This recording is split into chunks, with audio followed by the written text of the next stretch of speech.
ఈరోజా cauliflower curry వండుతున్నా. ఇదైతే ఇట్లా cut చేసుకోవాలి. కట్ చేసుకున్న తర్వాత అయితే పెట్టుకోవాలి. ఇందులో కొంచెం ఉప్పు దగ్గరలో ఉప్పు వేసుకోవాలి, పురుగులు ఉంటాయి కాబట్టి. పసుపు వేసుకోవాలి.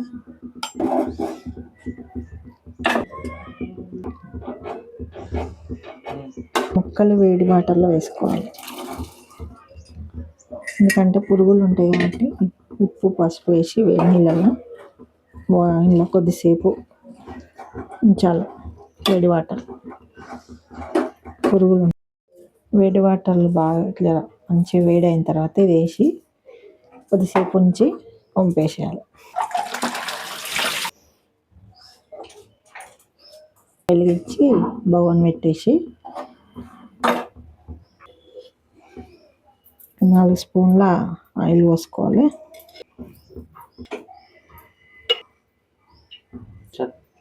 ఇప్పుడు ఆనియన్ వేసుకోవాలి. ఆనియన్ వేసుకొని మంచి ఫ్రై చేసుకోవాలి.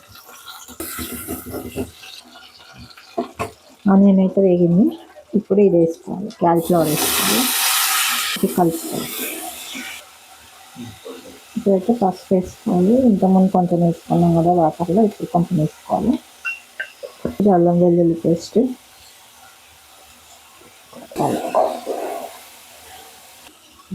ఇప్పుడైతే ఒక టమాటా తీసుకున్నాం, ఒక 2 టమాటాలు కట్ చేసుకొని వేసుకోవాలి. కారం వేయకముందుకే వేయాలి, ఎందుకంటే కారం వేసిన తర్వాత వేస్తే కింద మాడిపోతుంది, టమాటా కూడా ఉడకదు. ఇప్పుడు 2 స్పూన్ల ఉప్పు వేసుకుంటున్నాం. తర్వాత ఉప్పు వేసిన తర్వాత కొంచెం కలిపి మూత వేసుకోవాలి. మంచిగా టమాటా ఉడుకుతుంది. ఇప్పుడైతే 2 స్పూన్ల కారం వేస్తాం. ఇంతకుముందు ఉప్పు వేసిన కానీ ఇప్పుడు కారం వేసుకోవాలి, మాడకుండా ఉంటుంది, టమాటా కూడా ఉడుకుతుంది. ఫస్ట్ ఉప్పు వేస్తాం.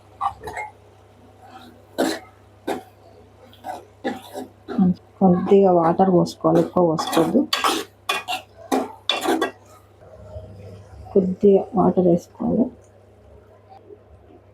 వేసుకొని లాస్ట్లో కొత్తిమీర గరం మసాలా వేసుకొని ఇప్పుడైతే కూర దగ్గరికి అయింది. ఆయిల్ పైకి వచ్చే వరకు వేయించుకోవాలి. ఇప్పుడు గరం మసాలా వేసుకోవాలి, కొంచెం కొత్తిమీర వేసుకోవాలి. మంచిగా కలుపుకొని మూత పెట్టేస్తే టమాటా క్యాలీఫ్లవర్ కర్రీ రెడీ. కర్రీ వండుకోవచ్చు. ఫ్రై చేయాలంటే వాటర్ పోయొద్దు.